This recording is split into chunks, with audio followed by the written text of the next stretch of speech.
मेरा निवेदन होगा माननीय गौरव वल्लभ जी से कि आपको संबोधित करें।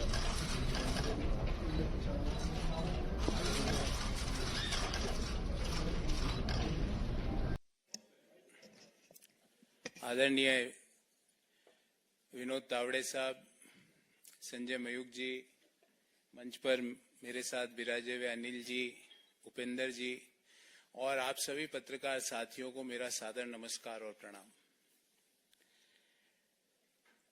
मैंने एक पत्र भी सुबह सोशल मीडिया के विभिन्न प्लेटफॉर्म पर डाला, आप लोगों ने जरूर देखा होगा।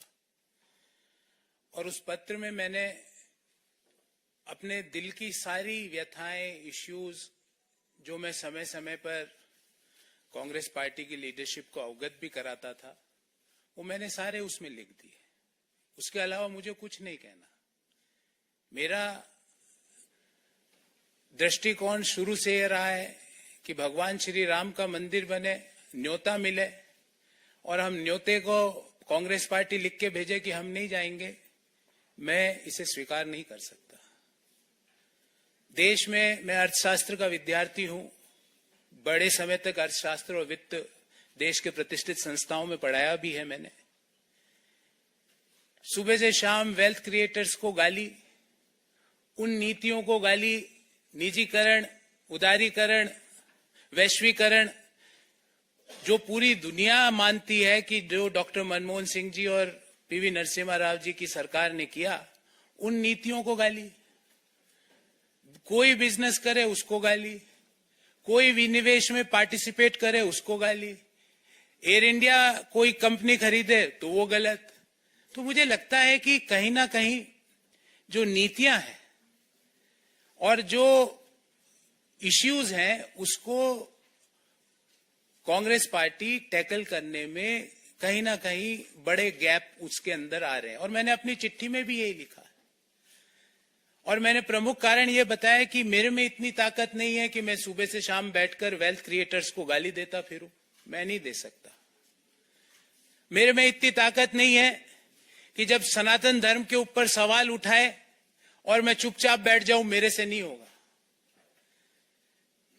कांग्रेस पार्टी के नेताओं ने, कांग्रेस पार्टी के जो अलायंस पार्टनर्स हैं, उन्होंने सनातन धर्म के ऊपर बड़े बड़े प्रश्न उठाए, क्यों उसका जवाब नहीं दिया गया?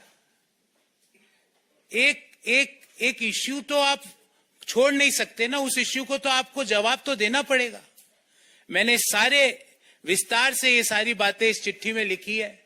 मैं आदरणीय संजय मयूख जी से आग्रह करूंगा कि मेरी इस चिट्ठी की एक प्रति आपको जरूर दें, ताकि आपको पता लगे कि मेरा इश्यू बेस्ड रिजर्वेशंस क्या थे। और मैं महाभारत के इस छंद से अपने आप को हमेशा रेगुलेट और डायरेक्ट करता हूं, जो मैंने इस चिट्ठी में भी लिखा है।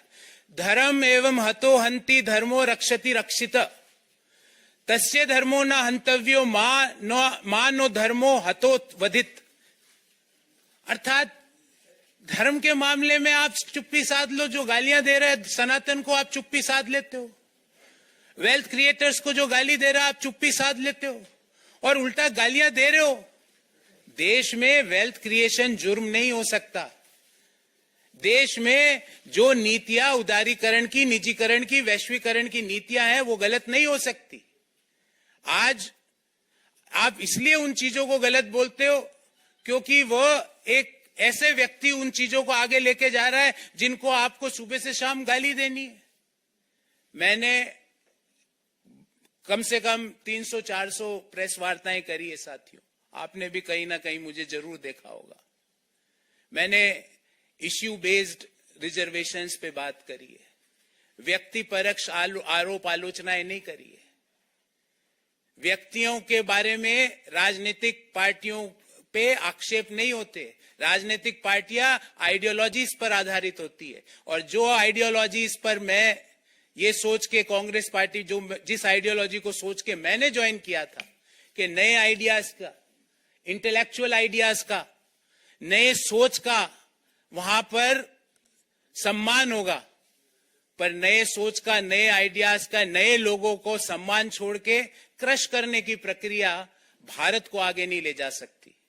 और अल्टीमेटली हमारी आइडियोलॉजीज, पार्टीज की, पॉलिटिकल राजनीतिक पार्टियों की आइडियोलॉजीज अलग अलग हो सकती है, पर एक आइडियोलॉजी जो हम सबको जोड़ती है वो भारत को आगे ले जाने की आइडियोलॉजी, और उसी आइडियोलॉजी को ध्यान में रखते हुए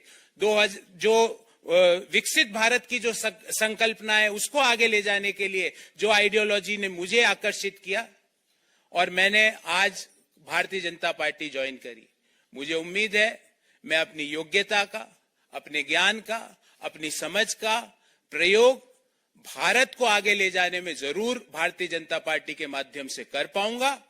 और मैं अति प्रसन्न हूं, मैंने मेरी दिल की बात सारी लिख दी है। इससे ज्यादा ना तो मुझे किसी के व्यक्ति के बारे में टीका टिप्पणी करनी है। जो इश्यूज, और ये इश्यूज मैंने ऐसा नहीं कि पहली बार उठाए, पार्टी के हर पटल पे इन इश्यूज को मैंने समय समय पर उठाया और बेरोक टोक उठाया। पर जब आप इनको नजरअंदाज कर रहे हो तो मुझे लगता है कि भारत को आगे ले जाने में आपका कंट्रीब्यूशन नहीं है। और जब मैं अपना कंट्रीब्यूशन भारत जैसे महान देश को आगे ले जाने में नहीं दे सकता तो मैं वहां रहकर कुछ नहीं कर सकता। इसलिए मैंने प्रधानमंत्री नरेंद्र मोदी जी के विकसित भारत की संकल्पना को आधार बनाकर देश को आगे ले जाने की, जो डेवलप्ड नेशन बनाने की जो मोदी जी का सपना है उसको साकार करने के लिए जो भी मेरे से योगदान होगा वो मैं पूर्ण रूप से दूंगा। इससे ज्यादा मैं आज आपसे कुछ नहीं कहना चाहता। बहुत बहुत धन्यवाद। बहुत बहुत धन्यवाद तावड़े साहब, संजय जी